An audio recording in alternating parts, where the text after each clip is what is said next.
Yotaye, giddy up, cowboy.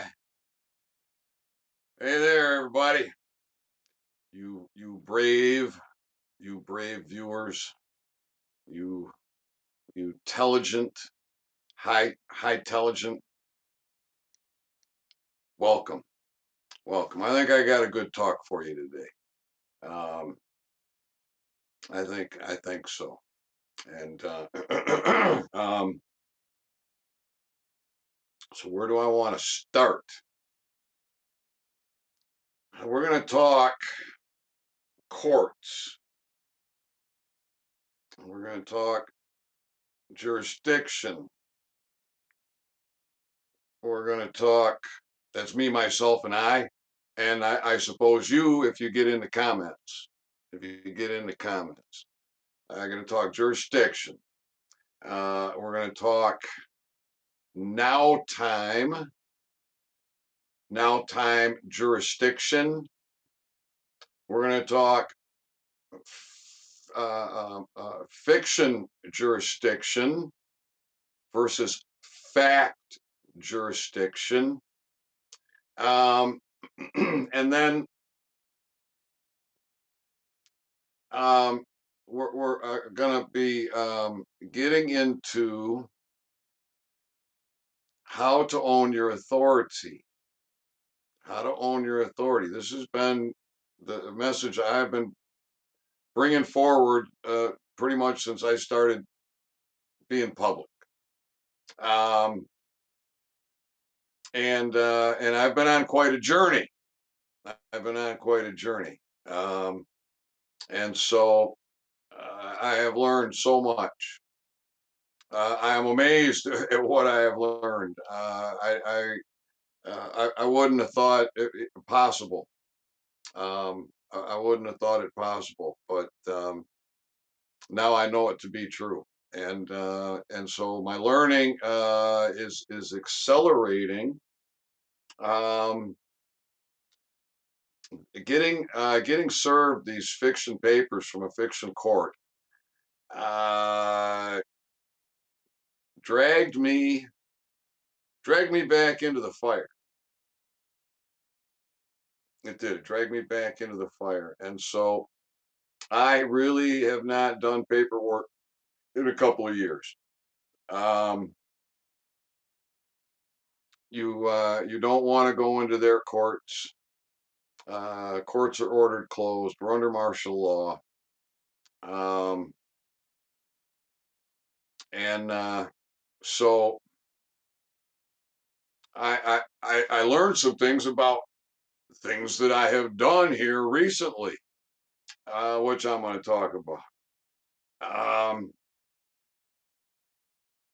What else? We're going to talk about chief. We're going to talk about martial law. I got a lot. I got a lot I'm going to cover. I typically don't do my videos from notes. Very seldom do I have notes that I'm referring to as I bring information forward to y'all.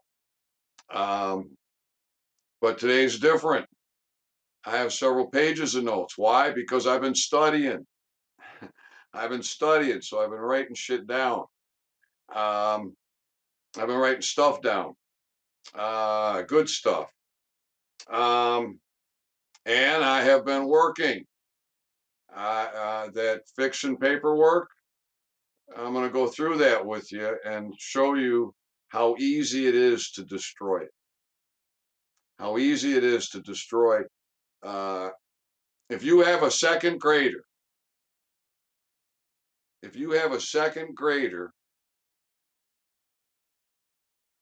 they could learn what I'm going to teach you today with regards to destroying this fiction paperwork. You really don't need to know parsing syntax grammar or fiction parsing syntax grammar. However, it would be helpful if you did. you would be stronger for it. You would have much more of a foundation. You would have knowledge and that you could use, which is powerful. So step by step, right? Step by step. Think about an infant. How long does it take an infant before an infant can crawl? And then what about walking? Well, you got to crawl before you walk. You got to walk probably before you need to wear shoes for walking, right? You're going to play catch with a toddler. They get enough coordination that they can hold a ball and throw it towards you, pitch it towards you, roll it towards you, right? You can roll it back to them, and then they can roll it back to you, right? I mean, step by step, right? Then you're gonna pick it up. She's gonna pick it up, throw it to you. Well, you're gonna get close enough that you can make a nice, easy toss, real easy for them to catch. Tell them to hold their hands out. You throw it right into their hands, right? That's how you do it, step by step.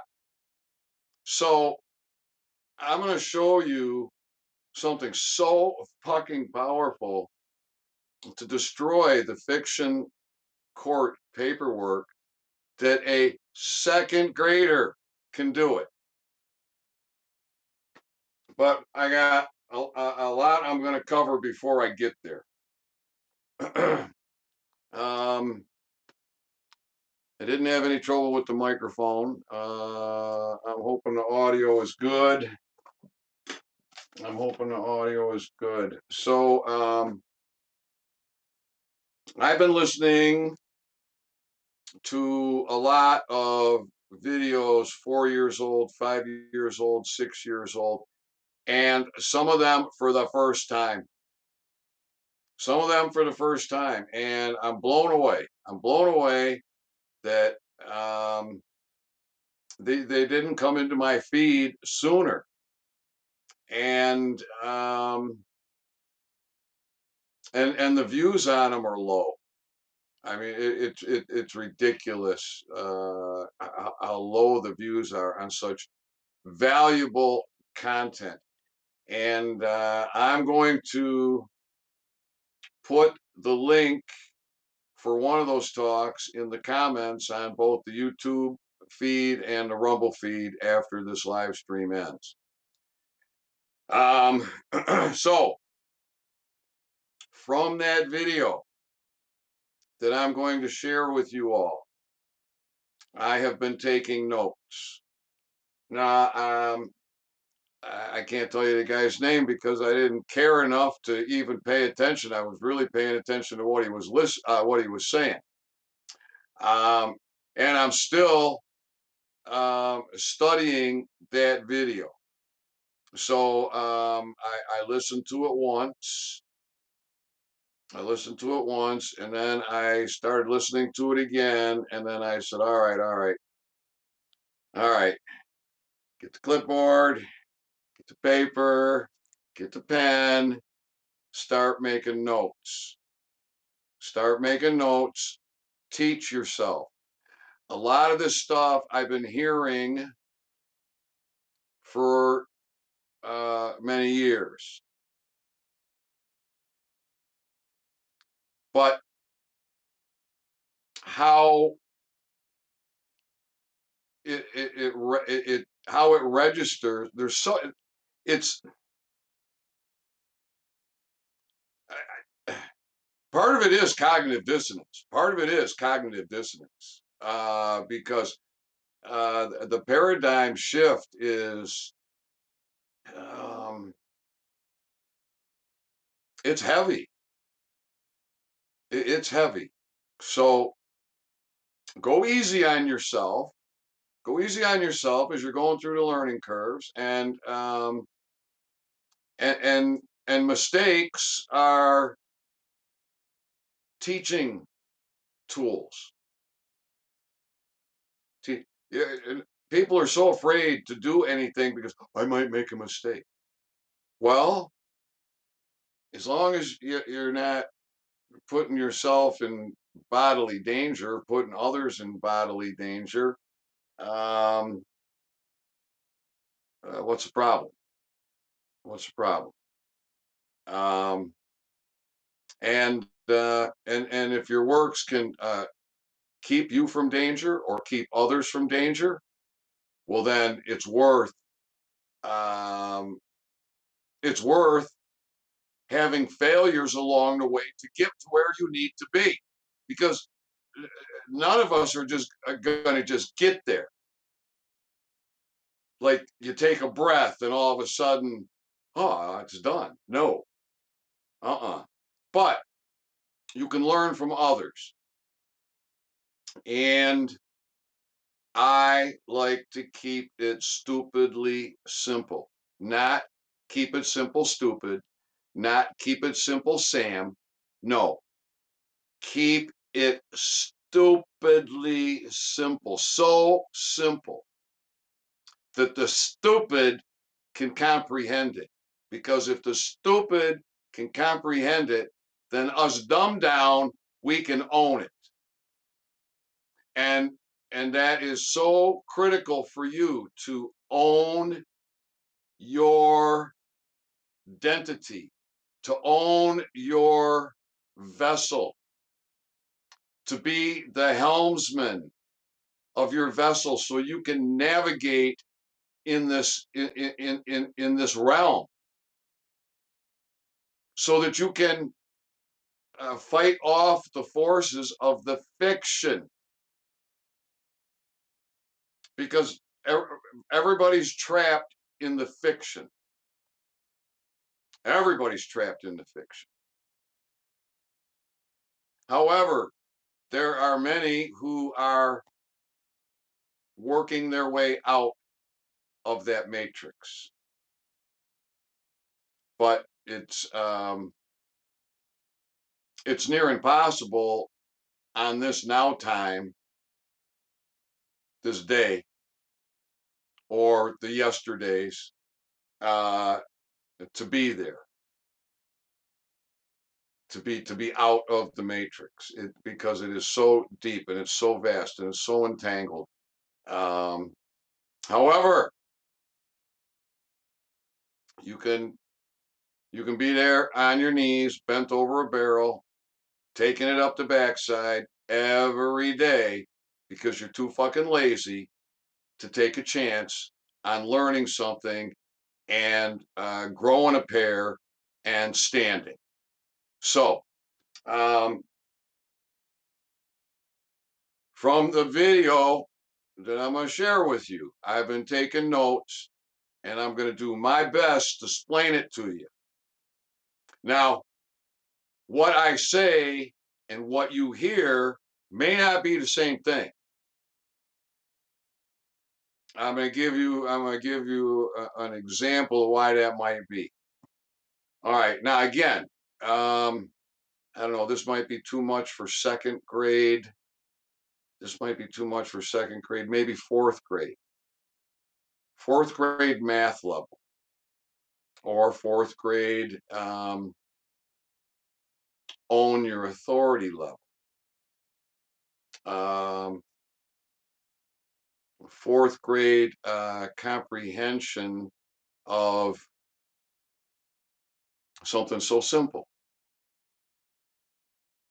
So if I ask you, what is 2 plus 8, what are you going to tell me? You might tell me 10, but maybe you should have asked a question. Maybe you should, because assuming is what gets us in trouble. Because is TO or TOO plus ATE a fucking number? Uh-uh. No, no value there. None. No value. And this is what these courts do. This is what these fiction courts do. It's all fuckery and poetry, poetry, fuckery, fuckery, poetry. and we're the ones who get harvested. So I have. I'm gonna show you. I'll show you. I got paperwork here. You see that? Evidence. They gave me the evidence. They're perjury. The court clerks and the judges perjury. They, they, they gave it to me. And so I'm going to go through this and without parse, which is the difficult thing to learn, um, or requires study. For some people, they'll pick it up real easy. They've got that aptitude. For other people that don't have the aptitude, they're going to have to study a little bit harder. That's the way it goes with pretty much any learning, any learning. Some people have aptitudes for certain things, and other things are difficult.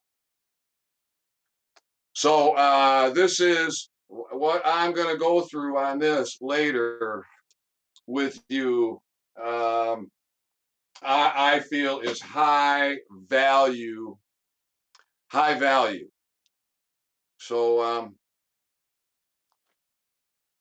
you be the judge. You be the judge.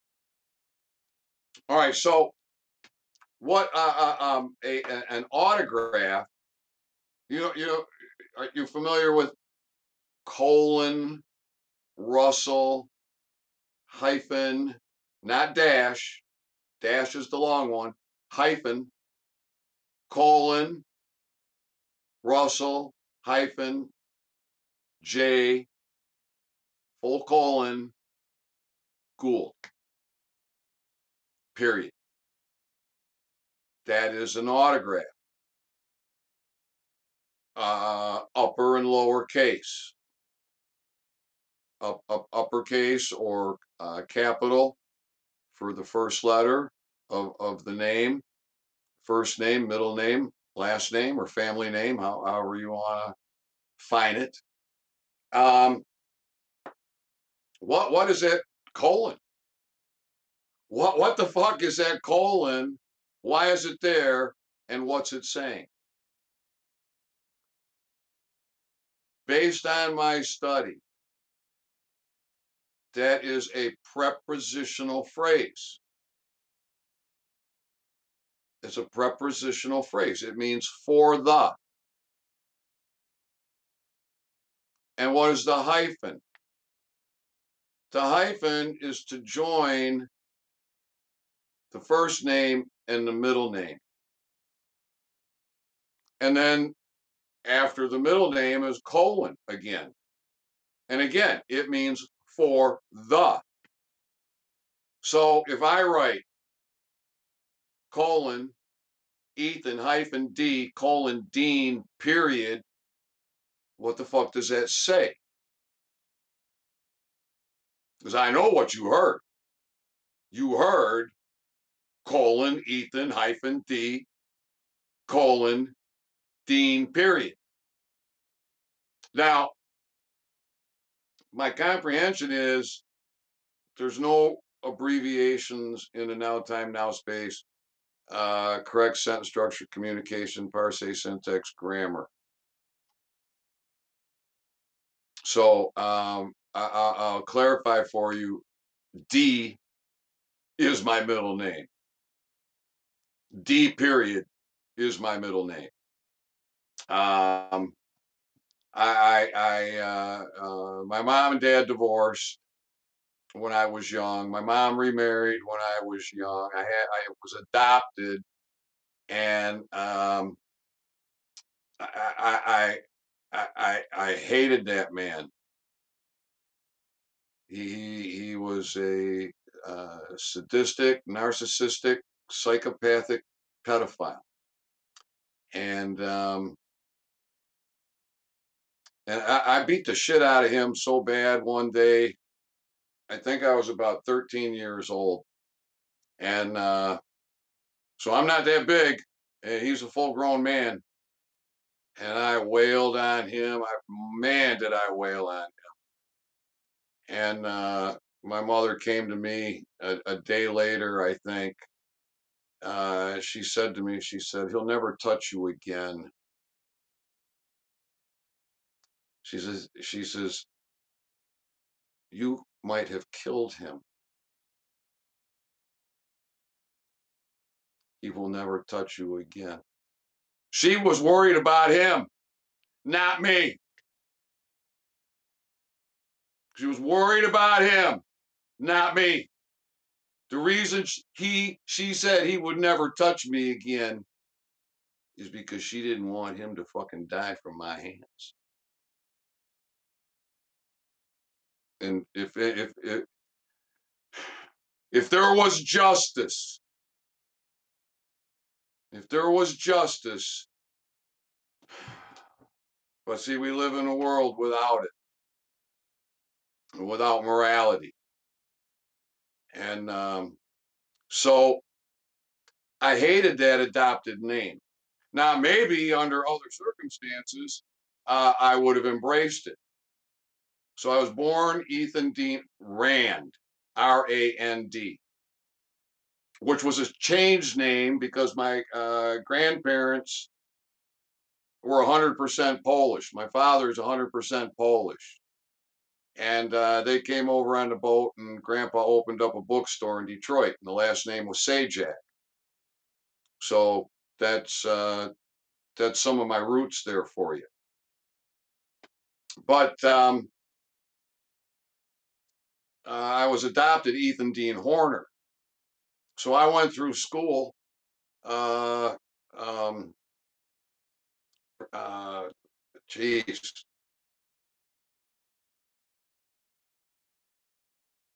fourth, fifth through high school, Horner. So they called me Horny One. Hey, Horny. Hey, Horny One. Horn toad.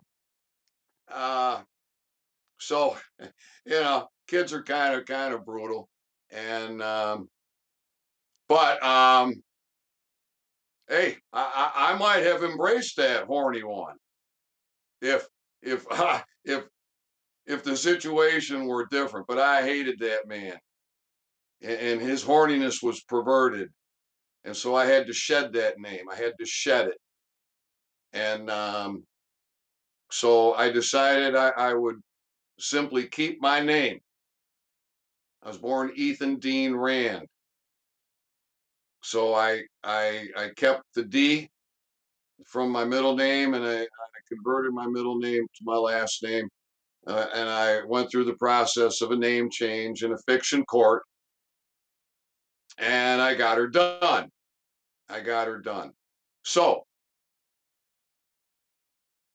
for those of you that are in the learning steps, okay, you you you you're pushing yourself up off the floor and you're getting ready to crawl. Don't abbreviate your middle name. My comprehension is there's no abbreviations in the now time now space, correct sentence structure, communication, parse syntax, grammar. All right. All right. See, simple. Simple. You think a second grader can comprehend that? I think a second grader can comprehend it. And I have the most intelligent viewers on the planet. So I know you're getting it. And if I'm going too slow for you, well, bear with me because I got a lot to bring forward here. So what does it say? It doesn't necessarily say colon Ethan hyphen D colon Dean period. It says for the Ethan Dean of the Dean family, period. And see, we don't even get a second grade education in reading and writing or parse or punctuation. We don't. we are purposely dumbed down, and you can prove that to yourself. It's easy to find. Google search eighth grade exam from the 1800s, 1870, 1871. There's one out of Kansas. And when I was growing up, it'd be a common thing to hear, not only in the movies, but from the people. Only got an eighth grade education. You know, maybe Grandpa might say, I only got an eighth grade education. An eighth grade education far exceeds any kind of education people are getting today. The most intelligent people I know cannot pass an eighth grade test from the 1870s. For a fact. All right. So, hyphen joins first and middle name together as a compound factor. You could call it a compound noun. What is a noun? A noun is a fact. So now you became a fact. But if you're gonna babble along, you've already been slaved. You've already been tricked into usury by fraudulent contracts. You need to make claim. You must claim. And you can start by claiming your name, your identity, who you are. You're not that fiction. Signature, necromancy, nom de guerre, dead entity, fuckery. That's what they teach you to do. They teach you to sign it. They put signature. They invite you to leave the mark of the dead because that's how they view you. You see how simple this is? So stop playing their fucking games. Get an education. Learn how to read and write because you do not know how to read and write. I more than just showed you that by example, didn't I? And it's so simple that a second grader can comprehend it. And then as far as the language goes, a fourth grader,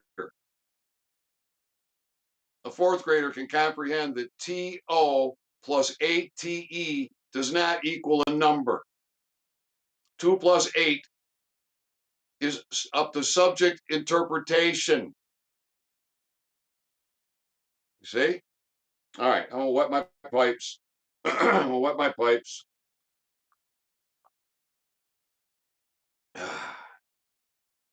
Catch my breath. Mm.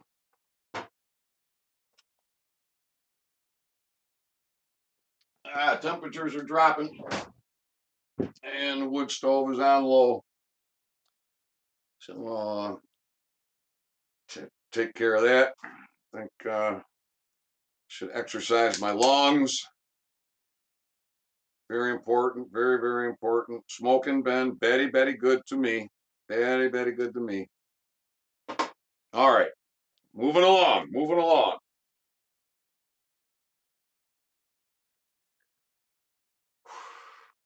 So what is it when the hyphen joins the first and middle name? Do you remember? Compound factor. Now, don't believe me. All right, anything that I'm telling you, do not believe me. And I say that because I don't believe anything. I don't believe anything. Either I know or I don't know. So I have been studying. I have been studying. So my interpretation could be wrong. The communication from me to you could get misconstrued. So do your own research and If you find and if you verify that I'm correct, well then I start earning trust. Trust must be earned. So I do my best to bring you the truth, to bring you the facts, and show you how to own your authority and how to stand by example of what I do. I don't want to tell you what to do. I don't want to tell you what to do. You should own your authority and decide for yourself what you're going to do. So I'm trying to help you get up off your belly so you can crawl, so that you can stand, so that you can put on a pair of shoes, so that you can learn how to catch a ball, throw a ball, how to hit a ball with a bat. Okay, because you how are you going to learn how to hit a ball with a bat if you haven't even learned how to throw a ball or catch a ball? How are you going to learn how to stand if you're still on your belly? You haven't even gotten on your knees yet. You see what I'm saying? Step by step. So I'm going over some parsing syntax here, some factual parsing syntax. Um, but I am very weak in that in that theater, in that field. But I have been listening, and now I'm in the process of well, and I have been doing copy. I've been doing copy, like the signage I got out there for the flag. I studied and I copied. But what I put on the roof of the truck, uh, I studied. I studied and I studied and I studied and I looked and I looked and I looked and I studied and I studied critical thinking, and then I did it. And son of a bitch, I could have made a mistake, but I've had multiple postmasters that have knowledge of quantum grammar writing as well as parse, and I've been given the thumbs up by all of them that I got it right. Same holds true with the signage out at the road. Now, it didn't simply happen. I had to work at it. And I made mistakes as I went. I had to stop and correct, and I had to study, and I had to study. I had to think: is this right? What makes this right? Why is this right? Why is that wrong? Until I got to the point where I actually put paint to work. So, all right, I see we got something in the live chat here. Hey, Wainwright, you cannot be named, but you can be gifted a name, which is your property, not to be confused with principal. You can own your name. This is what you got to do. You got to own your name. You got to own your authority. What you create, you control. What they create, they control. They created your straw man and they brainwashed you into the usury. Wainwright says United States is a federal corporation, blah, blah, blah, blah. Board members select the CEO, blah, blah, blah. Yeah, yeah, yeah. Okay. It's all fiction. It's all fuckery. This is what I'm talking about. You got to get out of that. You got to get out of that. You got to get into the now time, now space jurisdiction, learn how to operate in the sea, in the shipping lanes. For This is more about shipping and postal mechanics than this is about admiralty maritime fiction courts. It is the postal mechanics. It is the positioning of operation of your vessel and how you navigate. So, if we talk about jurisdiction, simply right here in my area, all right, we got the village police jurisdiction. They're the village. You got the county sheriff. Well, he's got the county. That also includes the village, doesn't it? Then you got the state police. Well, they got the whole state, don't they? And then each sheriff in each county and each city, right?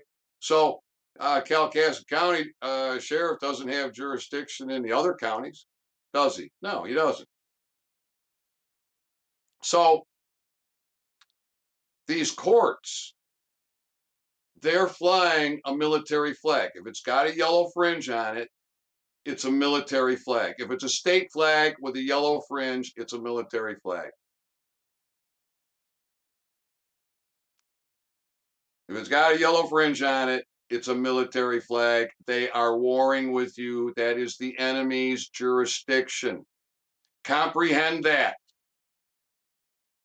Comprehend it. That is the enemy's jurisdiction. That is not that is that's where they get you with all the usury. Is in that jurisdiction, and they lie to you about everything, and they do it in a foreign language. And the attorneys are taught that you cannot try a fact or a law. So that's one very good reason for you to become a fact. What is a fact? It's a noun. When you put down a signature, a nom de guerre, a dead entity, that's what you are. Stop signing your name. Very simple. A second grader can comprehend this.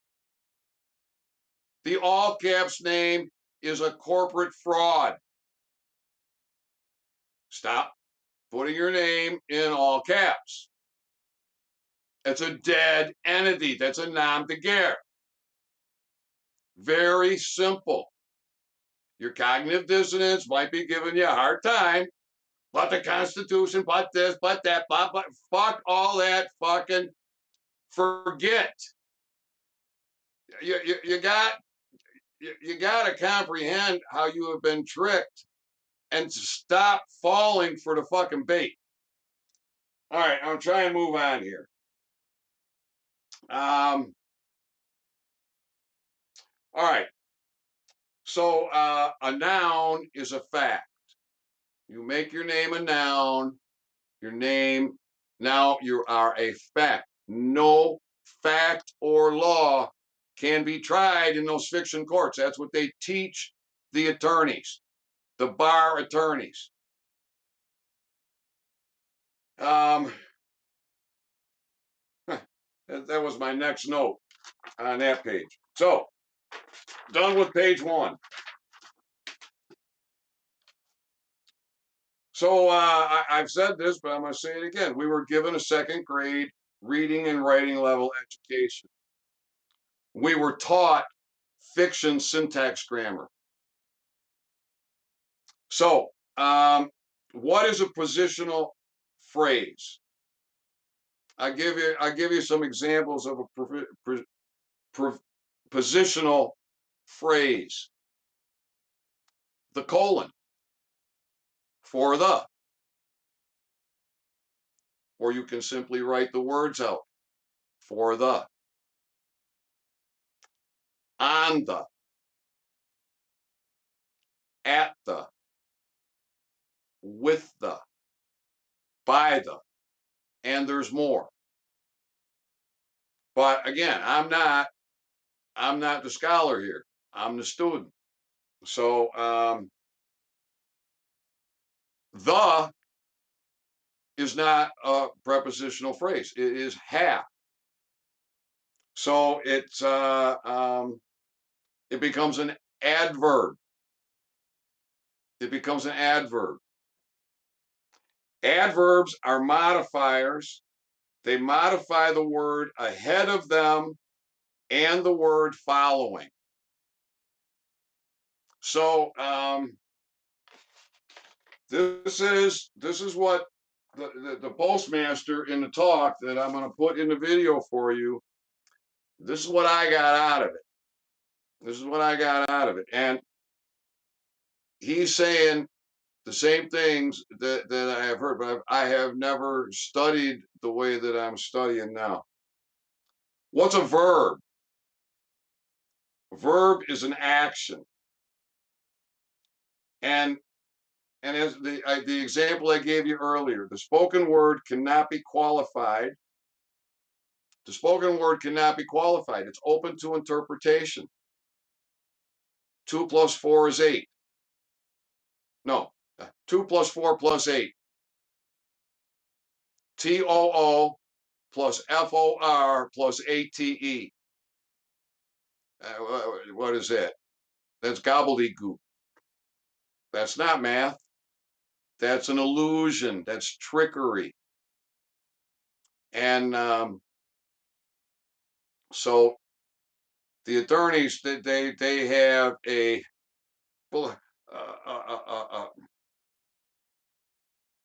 mass amount of trickery that they use to keep you slaved, keep you dumbed down. All right. So the written word is so important for a contract. But if you can't read or write, you're going to fail to state effect. You're going to have 100% fiction. You're going to have 100% fiction, which is what this is. This right here, this 100% fiction. All right.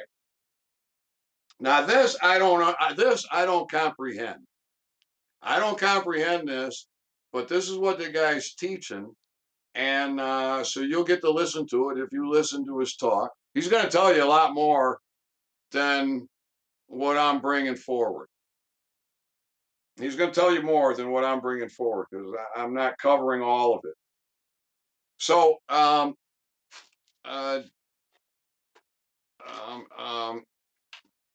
apparently, and David Wynn Miller talks about the language being algebra. So mathematically,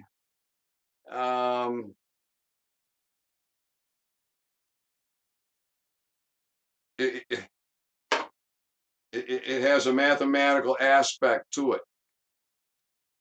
And so he gave an example here, and he says, what is 4 plus 4 times 4? What do you think that is? 4 plus 4. Okay, FOUR plus FOUR times FOUR. See, some of you are catching on. Is he throwing this shit at? No, I'm not. I'm not.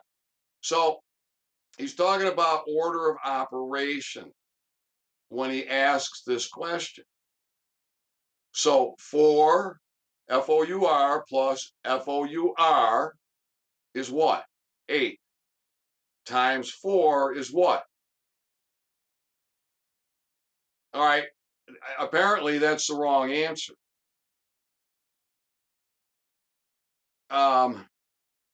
Apparently, the right answer is 20 because the order of operation is wrong. He said you always multiply first. Now, I don't comprehend that because that's how fucking dumbed down I am. I'm struggling with this one. I do not comprehend that. But he's going to tell you that in the talk if you listen to it. All right. So, see, what did I write here? I wrote, don't use word preposition because pre means void of now time authority. Preposition. Do not use preposition because pre means void of the now time authority. All right, next page. My note says correct syntax is your positional loadial fact phrases. Loadial equals ownership. So he gives an example of a sentence, and so the word declare. He says he uses it in a sentence, and he's going to do a better job of bringing this forward than I am. So it's a negative because it's a no. It's a no because it's negative. And you can't have negative in a contract. So D means to detach or detox. And so it's a no. So N and O. What part of no don't you comprehend? The N or the O? It's a no, it's a negative. And you can't have a negative in the contract language in with a correct sentence structure, communication, parse syntax. So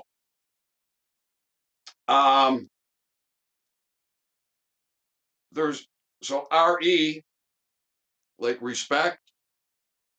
RE means no, no respect. EM means no. So employee, no employee. Regards, no guards. This is the trickery. This is the trickery. This is the fucking fictional fucking parse fuckery. So you want to choose your words. You want to choose your words wisely. Very, very wisely. Now, in a David Wynn Miller talk that I listened to, he's talking about this jurisdiction thing, and he gave a very interesting example, which I'm going to get to here after I have a puff off the cigarette and wet my pipes.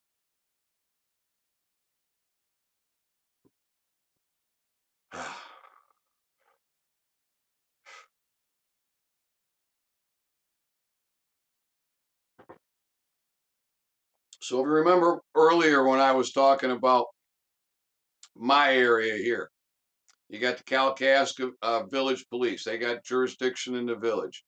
You got the Kalkaska County Sheriff. He's got jurisdiction in the county. You got the state police. They got jurisdiction all over the county. Different jurisdictions. What happens if the FBI shows up? Then all of a sudden they want jurisdiction. Well, these courts that are flying the military flag. What? How do you know it's a military court? How do you know it's a military flag? If it's got a yellow fringe on it, whether it's a state flag or red, white, and blue, whatever it is, it's got yellow fringe. It's a military flag. You are in a war theater. It's not your jurisdiction. You go into that jurisdiction, you are trespassing. Not only are you trespassing, you can't see. You can't see. And they cannot try a fact or a law, so you are completely lost at sea. You have no ability to navigate your vessel because you don't know how to read and write. And it's shipping on top of that. So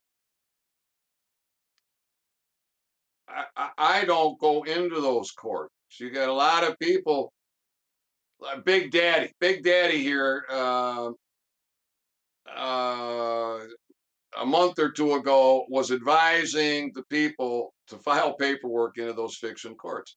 The man's a fucking asshole. And he gets his advice from Michael Jaco and Charlie Coward. Um, Big Daddy's a joke to me.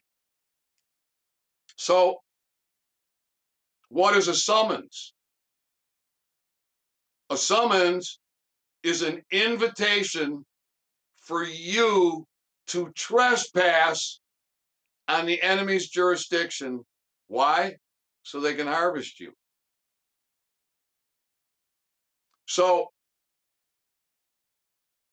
you don't want to walk in to a foreign jurisdiction without your ship's papers. You need your ship's papers to move into a foreign jurisdiction. Think about your passport. Think about your passport. So David, full colon, the deceased, full colon, David hyphen Wynn, full colon, Miller, period. His talks are still out there. He gave an example of you're out in the water, you're out in international territory, and you climb aboard a Chinese vessel, a freighter, whatever. What have you done? You have left your home jurisdiction and you have entered a foreign jurisdiction. You climbed on that vessel. So now they're going to take you prisoner and take you back to China and try you with Chinese law, probably in a military capacity because you are trespassing into that jurisdiction. And they'll throw you into a Chinese prison. So you do not want to um, um, accept an invitation to trespass into the jurisdiction so you can be harvested. You need to know how to navigate the waters. You need to control your vessel. You need to be the helmsman of your vessel for steerage, for power. So you navigate the waters. So I have, where is it? What did I do with that paperwork? Right here. I have an invitation right here. I have an invitation to trespass. I have an invitation to be harvested. Well, my fiction, my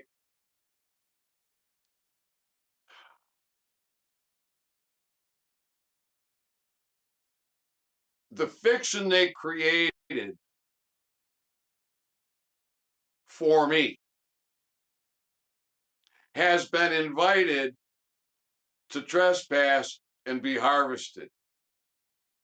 And they expect me to be so fucking dumbed down, so fucking stupid, that I'm going to think that I am that fiction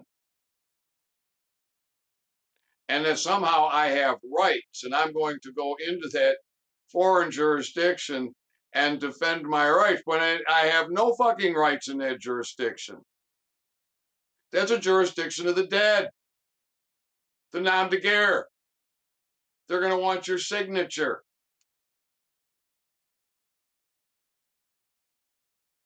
All right. Uh, All right, so you need security. Everybody needs security. You need to secure your vessel. So, um,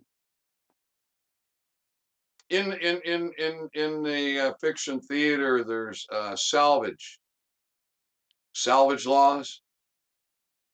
So maybe something floats your way and you salvage it. Possession's 9/10 of the law,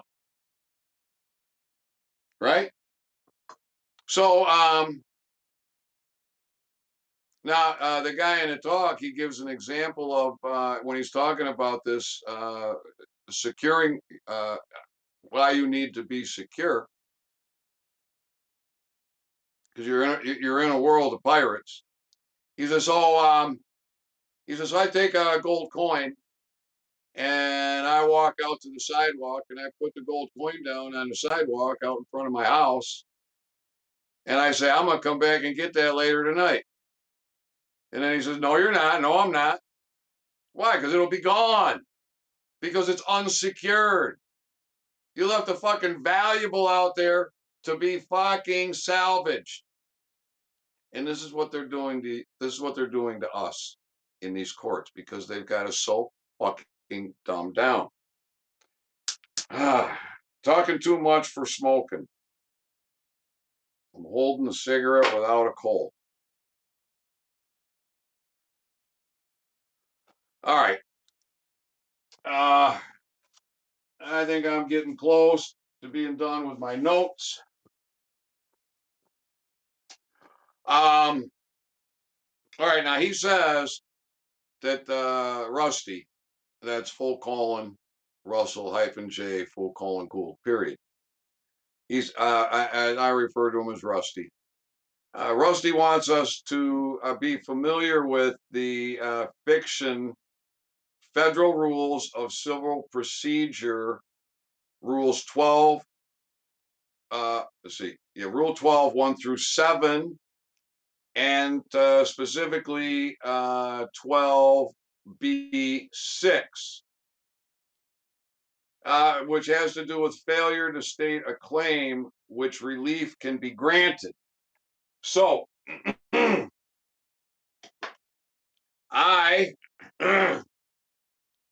went and I went and did the search. So I'm going to tell you what I found. Federal Rule 12B6. Wait a minute now. Before I get into this, because Wainwright was talking some stuff earlier, and then I said something, and so and now what Russ wants us to go look at the fiction. Okay, I got another note here. I got another note. There we go. So the talk that I'm going to put in the comments for you to listen to. One of the things he's going to explain is how a guy got really upset saying, "Oh, that's fiction. That's fiction." What? And he goes on to explain that Russ took care of all of that. And he says, "You'll hear Russell say," and I've never heard Russell say. Doesn't mean Russell hasn't said it. It means I haven't heard it. And what he says is that Russell will say, so let's say I'm talking about Title 18, 1341, frauds and swindles, 1342, fictitious name or address. Now, my signage out there at the road, I got it in brackets. Why did I put it in brackets? Because I'm thinking that's fucking Babylonian fiction fuckery. And I even made a comment when I made the video out there to show you my works, and I pointed out that it's in brackets, and I said, well, maybe they'd be concerned about their fiction bullshit. But I got education. listening to an old video. And so you'll hear the guy explain that you'll hear Russell say, and I'm going to use the example that I'm familiar with the things I've been talking to you about. He would say, Title 18, document, contract, claim section, and then 1341, 1342. Because apparently, Russell has fixed it. He's fixed it. So, fiction has their world, fact has their world. So now I can get back to the fiction because it sounds to me like this has been fixed. This has been fixed. Now we're not going to get. I can't give you the fix. I can't bring you the fix because I haven't seen it. But the basis, I think, we're asked to get familiar with B 12B6. Federal Rule 12B6 allows a defendant to request the dismissal of a lawsuit. Request. What is that? No quest. See, Babylonian fuckery. But I'll read through this, and with your less than second grade education, do your best to comprehend what this is saying. But if you were to parse syntax it, it would say nothing. It would fail to state a fact. So that's the beauty of correct parse syntax, quantum grammar, correct sentence structure communication.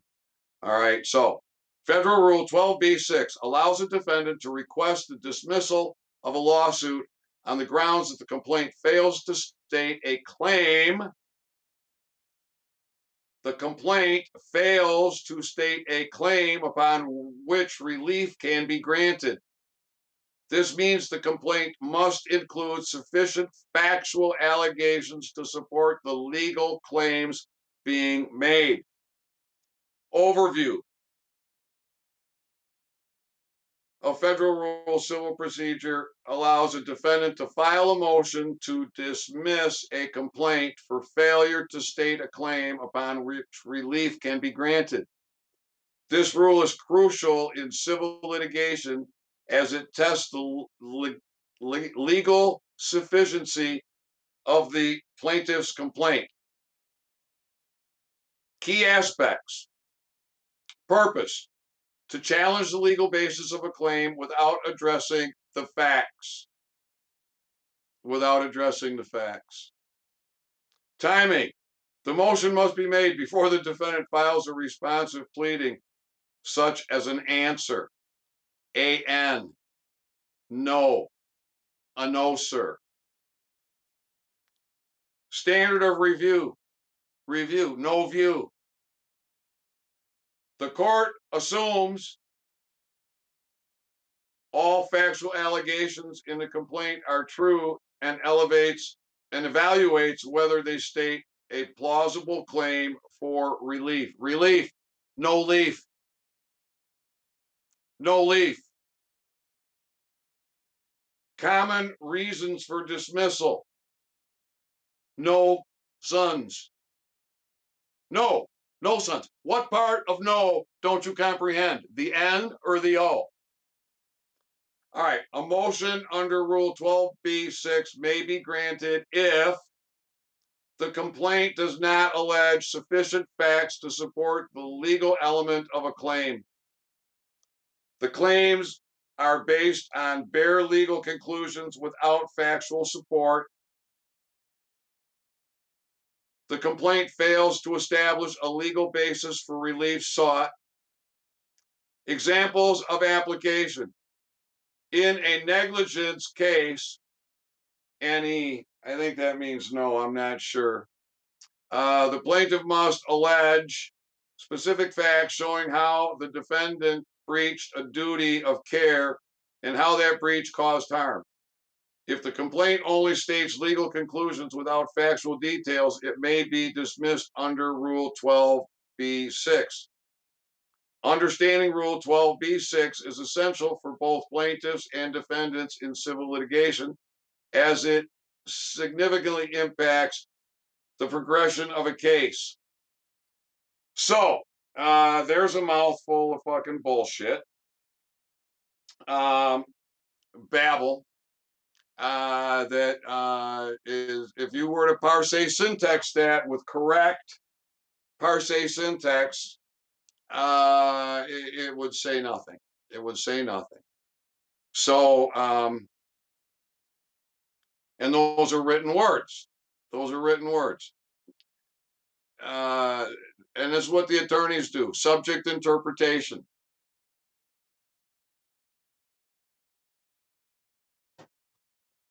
Argue, argue, argue, argue, and because we can't see, and that doesn't mean with the eyes. Um, and I'm sorry, I can't explain it to you because right now, because I don't have the memory recall.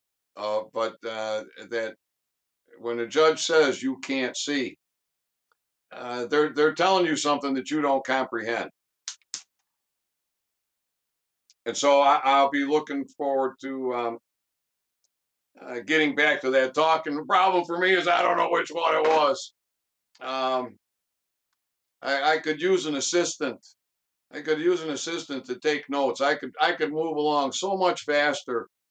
If, back in the day, when I was involved in some multi-million-dollar business and inventions and international business and manufacturing, I had an assistant. She was so valuable to me because she she paid attention.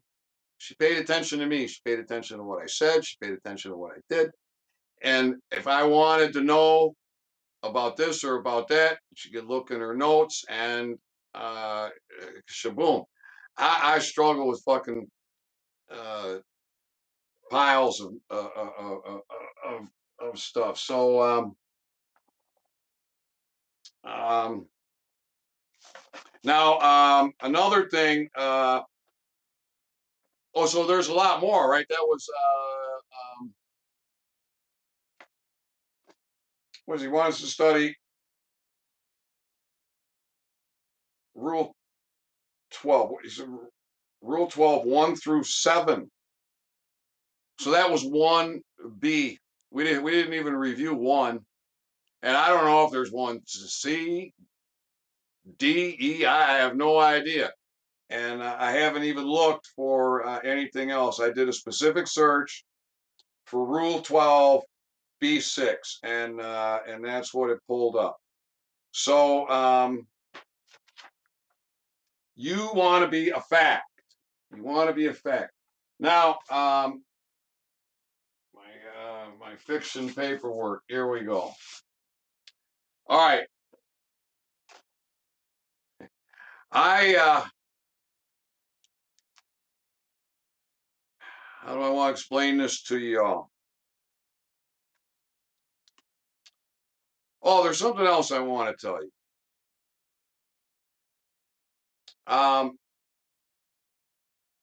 When you autograph over a $1 gold back stamp, which I think that is a federal stamp.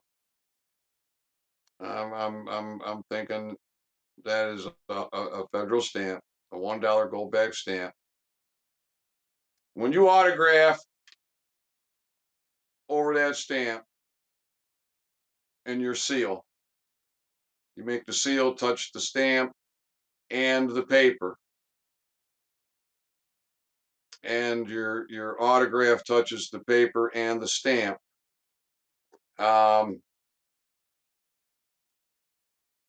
That makes you postmaster.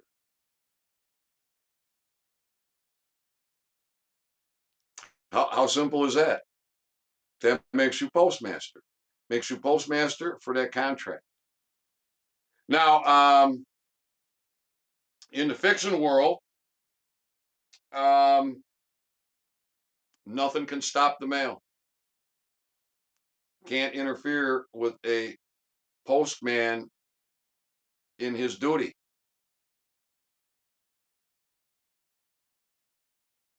Think about that. So we don't really give a fuck about the fiction world, do we? No. We want the fiction world done. So, fiction rule, fiction world. Uh, Federal Styles Manual, rules of boxing. Rules of boxing. If it's in a box, it ain't on the page. It is omitted. It might as well simply be white paper in that box. But they trick us. We read that shit. We think it means something because we haven't been taught how to read or write. We don't know par se. So if it's in brackets, square brackets, rounded brackets, same thing. It's omitted. It ain't on the page.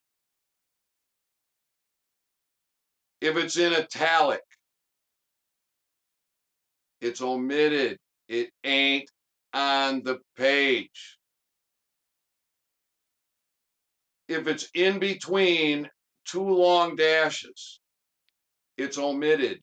It is not on the page. And I'm not sure, but I think quotation marks also qualify for not being on the page. So my ability to syntax is low, low, low, low. So but and that bothered me because I'm thinking I want to syntax this document. I want to show it to be 100% fraud. Well, I think I did just as good. So I'm going to show you. You see that copy? All right, that's factual parsing. And then this evidence colon E is in brackets. E is in brackets. There's a reason for that. Now, anything that's in a box is not on a page. So you see these two orange lines here? There's a box here. It says plaintiff must serve a copy of this order upon defendant in the same manner as at the same time as the service of the summons and complaint. Proof of service must be filed with the clerk of the court. Well, it's in a box. So it's omitted. It is not on the page. Now, in brackets, including real, personal, tangible, or intangible assets. It ain't on the page. Turn the page. Not much to look at on this page. Next page. 1, 2, 3, 4, 5, 6. 6 areas of box. One of them is italic. One of them is italic. Oh, 2 of them are italic. 4 of them are in brackets.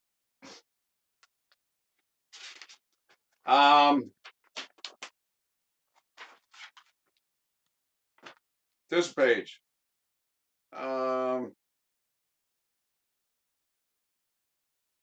This box down here.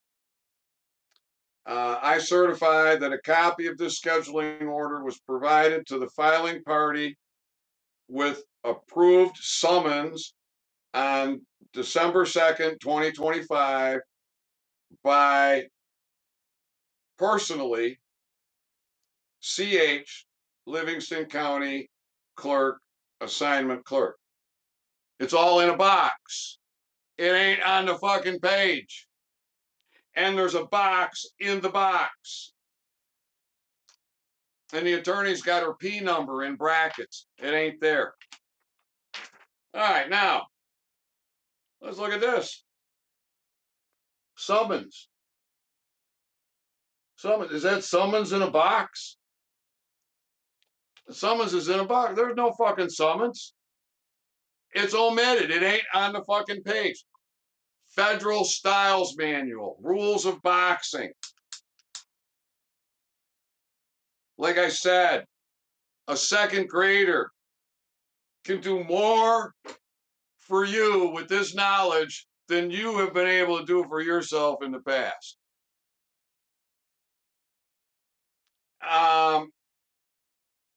The entire addressing. It's in a box. It ain't there. It's not. It's empty. There's no summons. There's no nobody named, nobody addressed. And then let's see what else we got. One, the area code for the phone numbers in brackets. So they got a number here with no area code. How are you gonna know how to dial that fucker up? The attorneys will play dumb. The judge will play dumb. They're not playing dumb. They're playing smart. They're making you be dumb. They're going to tell you can't see. How many things did I eliminate on this page? 1, 2, 3, 4, 5, 6, 7, 8, 9, 10, 11, 12, 13, 14, 15, 16, 17, 18, 19. There's no fucking summons here. Nobody's fucking addressed. It's all fucking gobbledy fucking goop. Do you see how easy this is? What's on the next page? Holy shit, look at this. The date is in a box. The expiration date is in a box. The court clerk's initials are in a box. They're not on the page. The words proof of service are in a box. Certificate of service / non-service is in a box. Copy of return receipt attached is in a fucking box. Attachments, if any, is in a box. Service fee, miles traveled, each independently in their own box. Incorrect address fee. They got the incorrect address on this fucking paperwork. That's in a box. Total fee, that's in a box. Name, then type or print in a box. It's a fucking blank fucking piece of paper. Acknowledgement of service in a fucking box.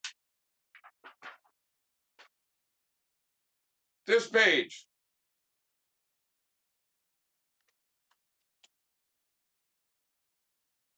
Look at all the fucking things I eliminated on this fucking page.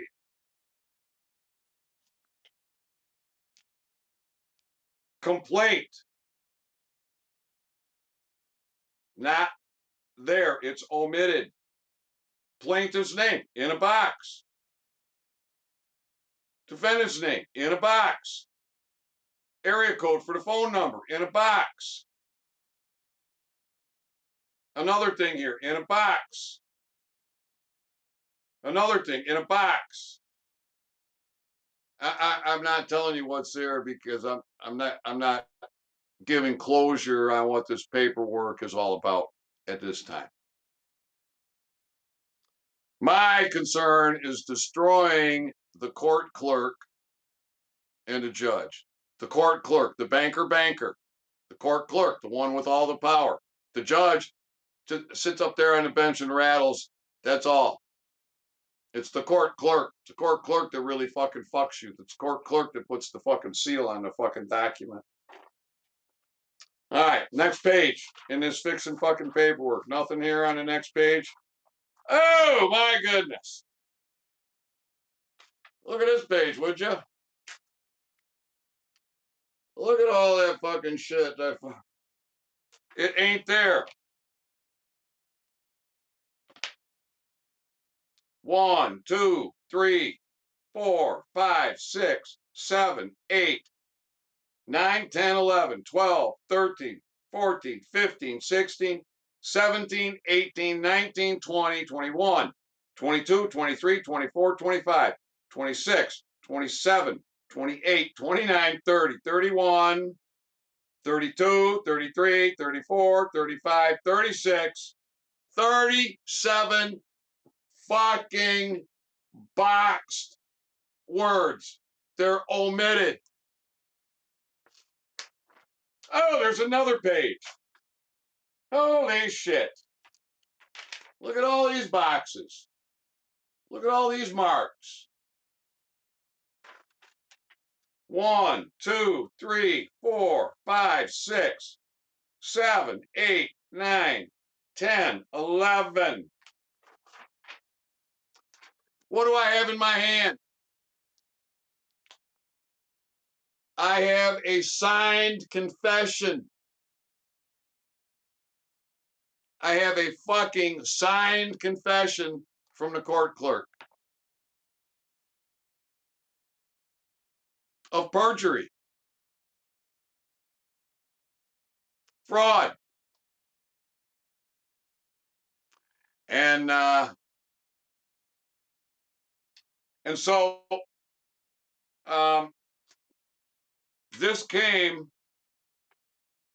all clipped together, clipped, 2 pages stapled, and then a couple other pages stapled, and then a couple other pages stapled, and then all the pages stapled together. So I had to unclip this paperwork. I had to unclip it and bond it.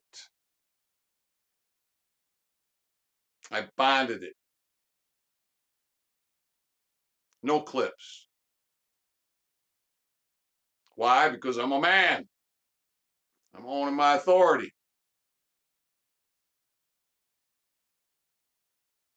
Now, on the original, on the original, I'll get it. I get it so you can at least have a glimpse.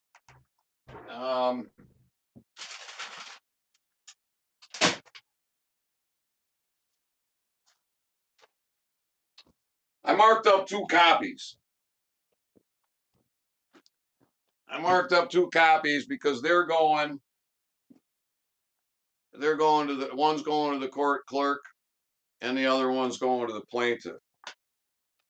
But I captured this fiction fuckery. You see, I got a $1 gold bag stamp. I got my seal, and I got my autograph, and I got the date on there in correct sentence structure, communication, parse, syntax. And where is that? That's at the end. That is the end. There's nothing more to fucking look at. The last thing you look at is this. That's my authority as a federal postmaster claiming the fraud. Claiming the fraud. Now, I'm working on a paper that's going to accompany this. And it's fucking powerful. It is really powerful. So, on the copies, for me, the way it stands right now is the last page has not been bonded on here yet. Why? Because it needs to be copied 2 sides. It needs to be copied 2 sides. Now, when your paperwork is bonded together, see, a judge will turn the paper over and say, I don't see anything. Well, he could see through that, couldn't he? But you take a page like this. See, that's what the judge does. Judge takes and turns the paper upside down and says, I don't see anything. I don't see it. So at any rate, looks like I misplaced the paperclip. That's all right. Um, Almost an hour and a half into this talk. I wonder, is there anything else that, oh, yes, indeed. Yes, indeed. All right.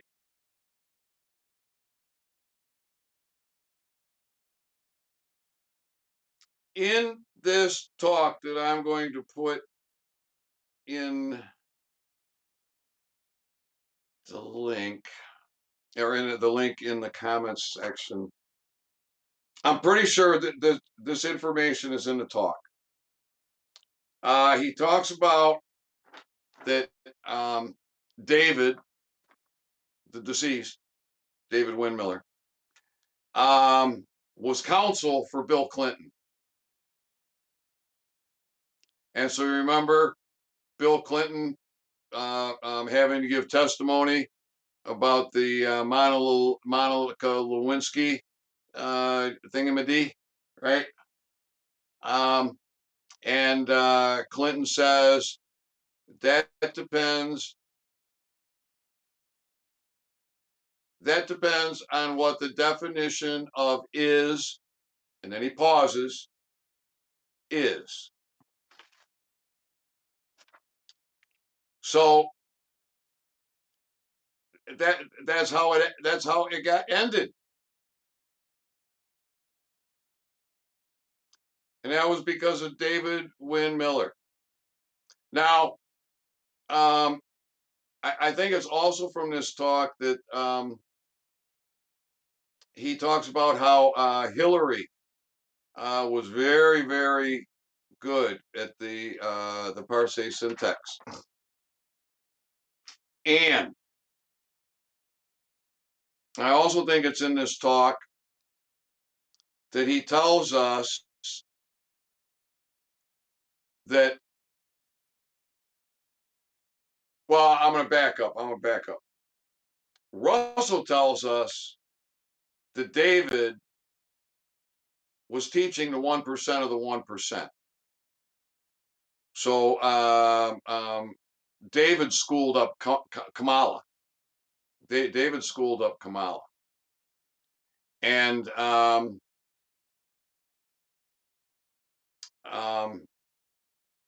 so the guy in the talk, he's going to tell us that he tells us that there were trials at Gitmo, and these people were using the Parse syntax to defeat the cases, and that the military came to Russell. And Russell says, well, they need to be tried on their volition, and I'm the only one who can do that. So when people say there's no trials happening at Gitmo, I don't know if that is fact or fiction. Now, maybe at one time there were trials at Gitmo and they stopped, right? Because when you're a prisoner of war, you have no right to a trial. You certainly have no right to a speedy trial. And we are in a wartime theater. We are under martial law, and these are our enemies that would be getting picked up and taken to a place like Gitmo. And see, they've been trained up, and they're they're walking away. So when you hear Russell talk about how he needs to keep the bankers stupid, did somebody else? What other classification does he say he needs to keep the people stupid? The bankers.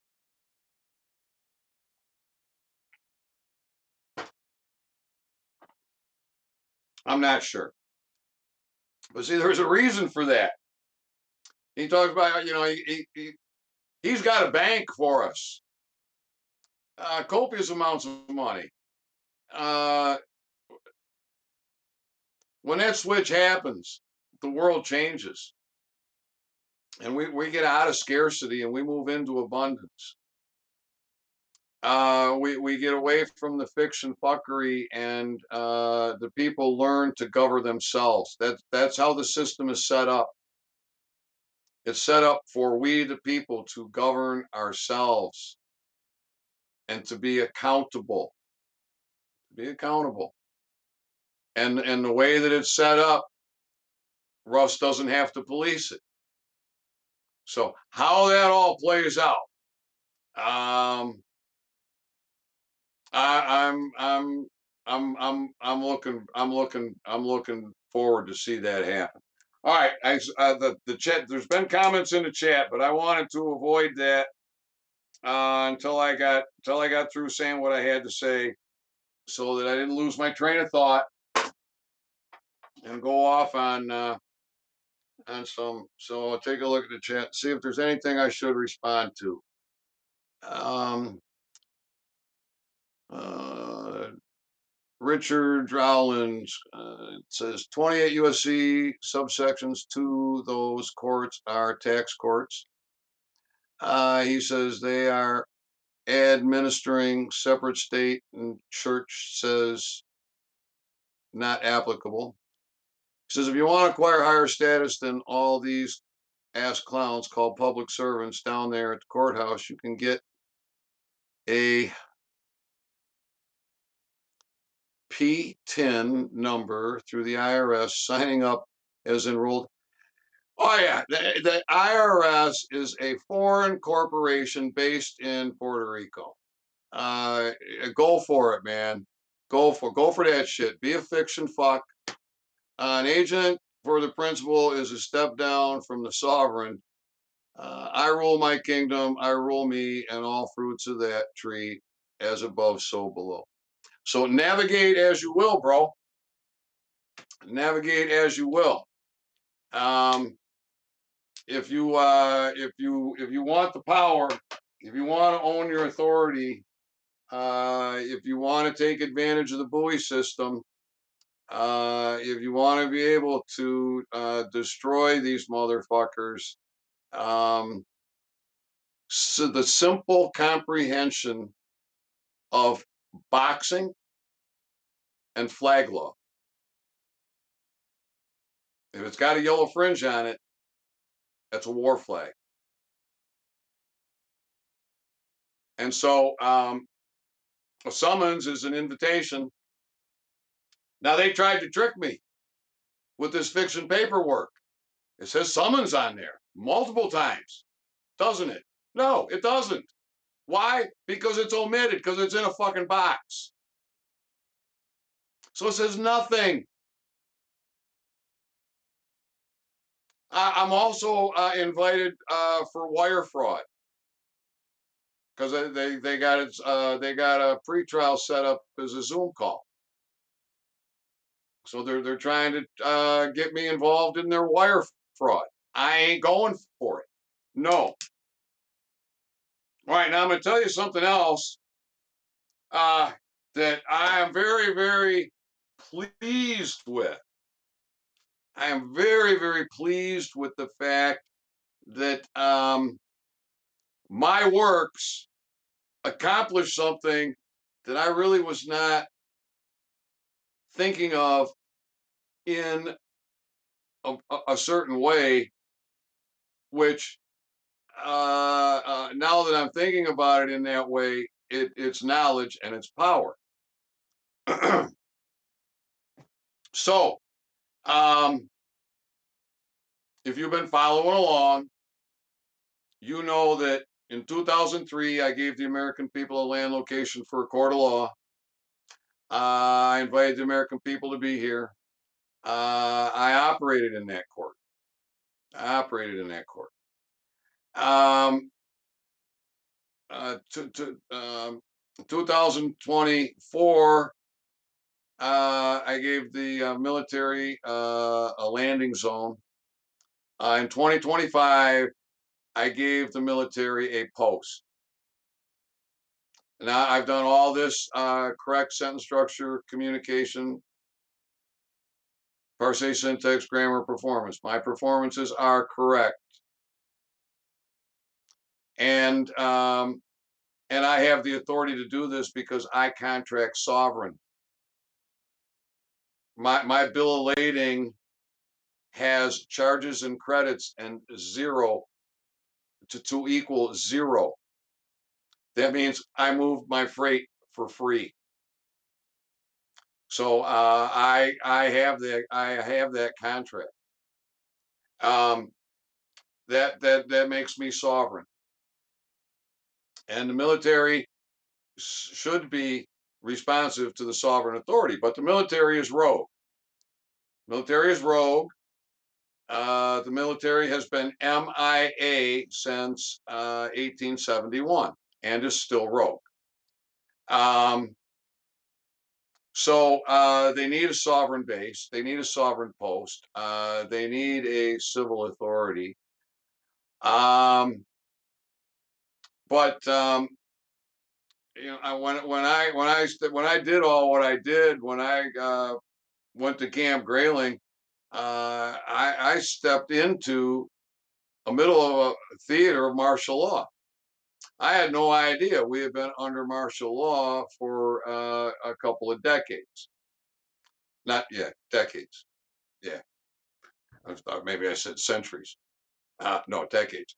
Um, so literally, um, we're under martial law, and the people don't know it. I didn't know it. I know it now. Um, all courts are ordered closed under martial law. All civil service jobs are suspended under martial law. So we have actors and pirates. We have actors and pirates. And so when I locked my mailbox February of 2024, and it remained locked for over 2 years. I have unlocked the box. I have made corrections to the address,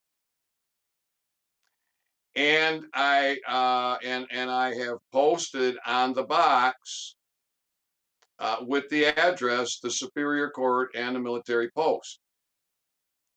So when I did that, I opened the shipping lanes for the court and the post. And that was something I really was not thinking about it that way until after the fact. And that's very, very powerful. And also, as I was strategizing, what am I doing? Why am I doing this? Why am I making this signage this way? Why am I doing this? Why am I doing that? Why do I need to do it? What have I done? It's been a process. It's been a process of boldness, courage, trial and error, and correctness. And so, in the end, or in the now time now space, right now, this moment, I can tell you that part of the processing that I went through with regards to the post versus a base is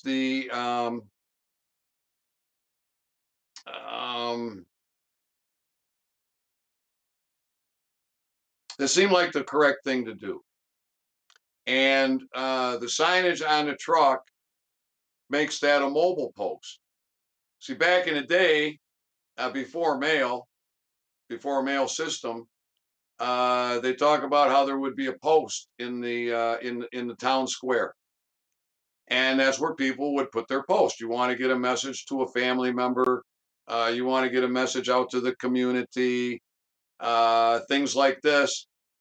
you would go to the post and you would post. And then apparently, eventually, a building got put around the post, and then became a post office, and evolved from there. So as I was struggling with the signage that I put at the road, the signage that is on the mailbox with the address for the court, for the military post. Um, there was a thought process, and then I had a little interaction with a postmaster who was questioning me, and I brought up the point about the post in the town square, and the postmaster, yeah, that's right, then said you could have post one, post two, post three, and so that put me into a critical thinking phase, and ultimately, I think I got it right. I got it right. So the courts are ordered closed. Russell can do that. He controls the post. He controls the shipping lanes. Therefore, he controls these military courts, and so he can close. He can order those courts closed. However, uh, Russell says he doesn't want to tell you what to do. He's not going to tell you what to do. He's given you a system. He's given you a buoy system. You can join into his shipping lanes. I am not. I don't have the claim of the life, so I'm not involved in the shipping lanes or the quantum banking or any other potential benefits or gains. Maybe I want to say or position. Um, so where I'm going with this is now that I have opened the sea lanes for the court, the postal lanes for the court and the post. Well, I know that the American people will not get off their belly and get on their knees as a first step to own their court. So this has been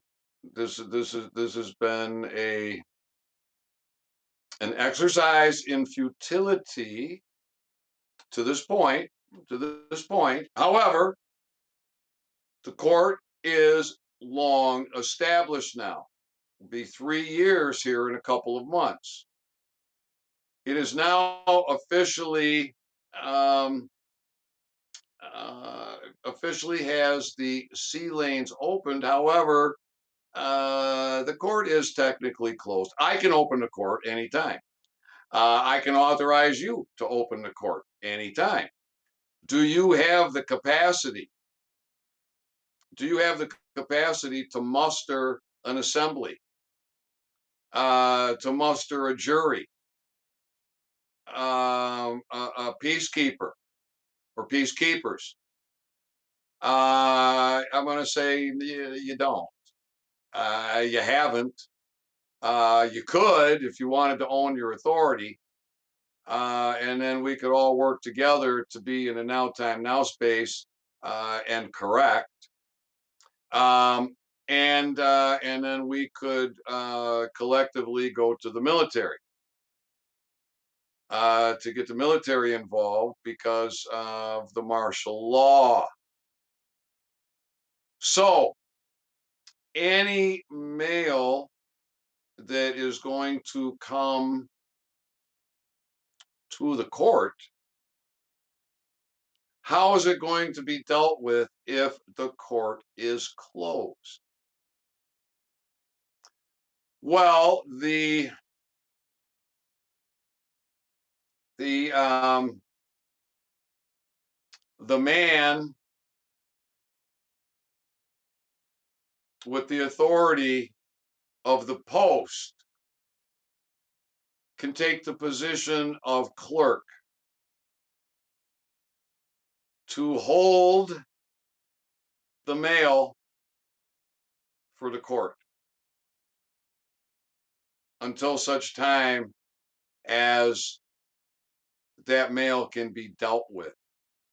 So now I have added duty, added responsibility, and I think that it is correct and it is powerful and that I have done the right thing. And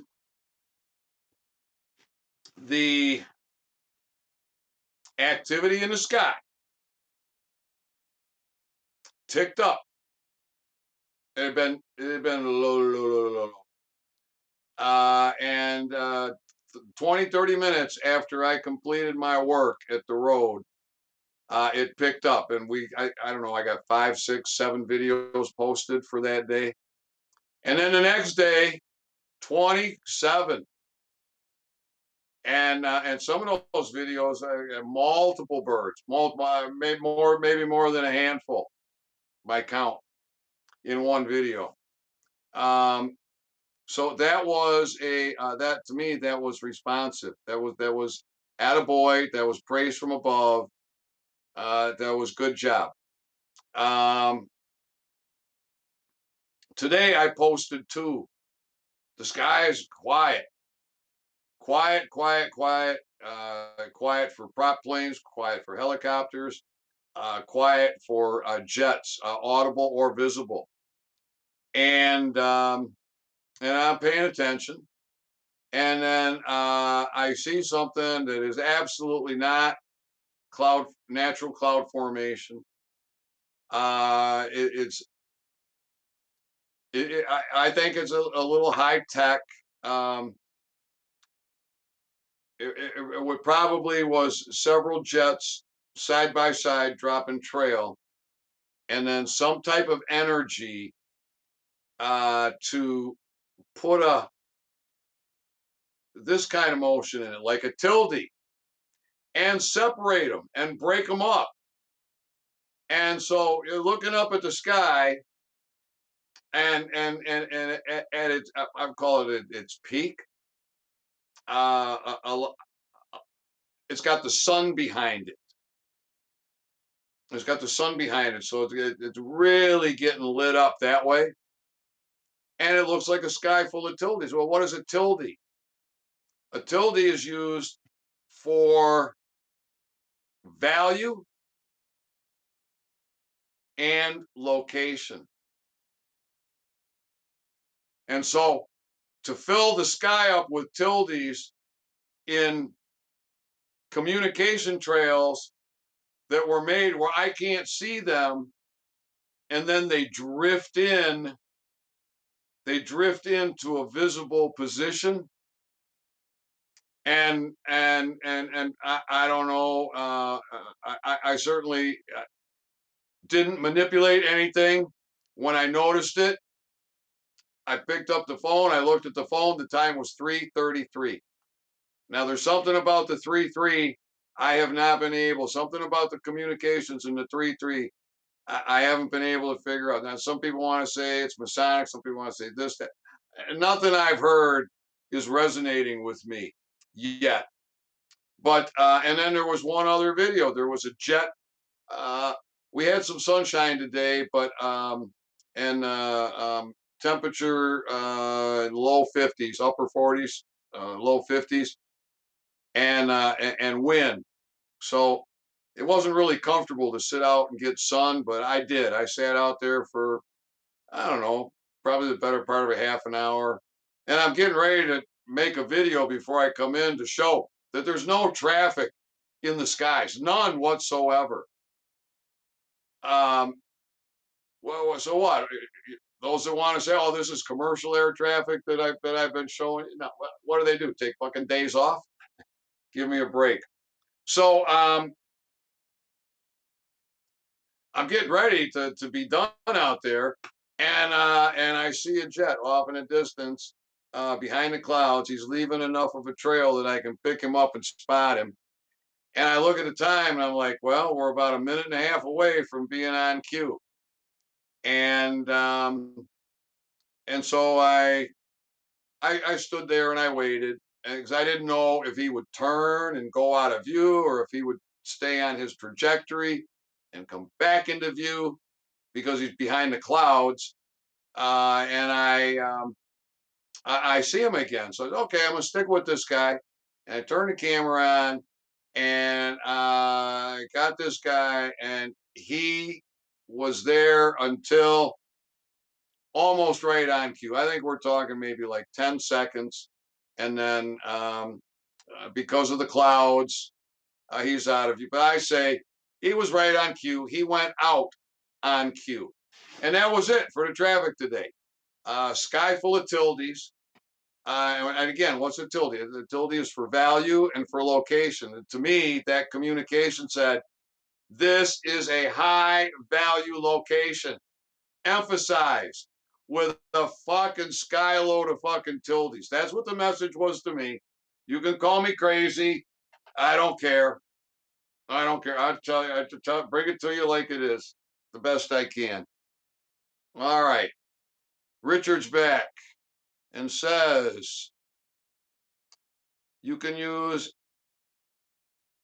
AI box it in to give you facts and conclusions of law only that are backed up by Supreme Court cases. All babble. All babble. Supreme Court done. Blah blah blah blah blah. My Michigan Assembly land. Been under martial law since 1871. The people have to reseat the vacated seats of the republic for the state assemblies, constitutional sheriffs, and grand juries. Yeah, well, the people better learn how to read and write.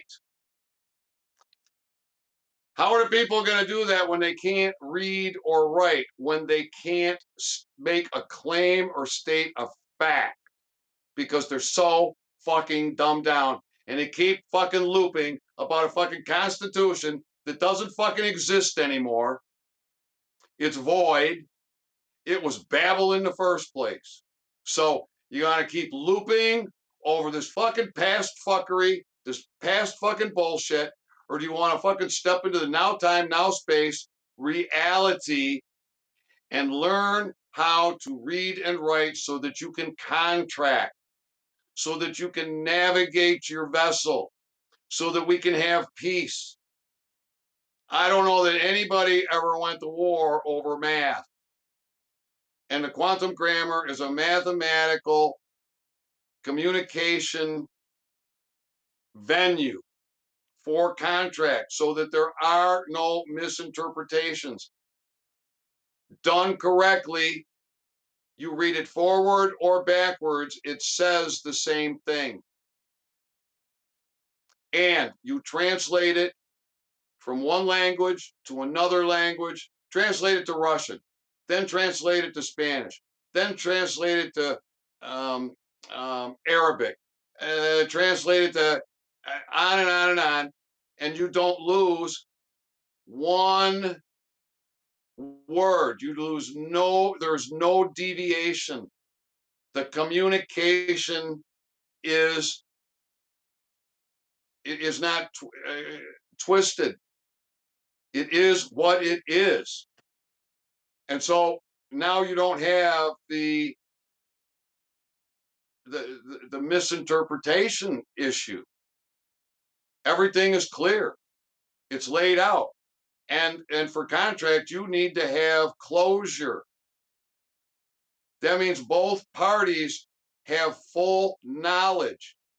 But if you can't read and you can't write, how the fuck are you going to have full knowledge? You think you have full knowledge because that's your interpretation, but you don't have full knowledge because you're so fucking dumbed down. We're all so fucking dumbed down.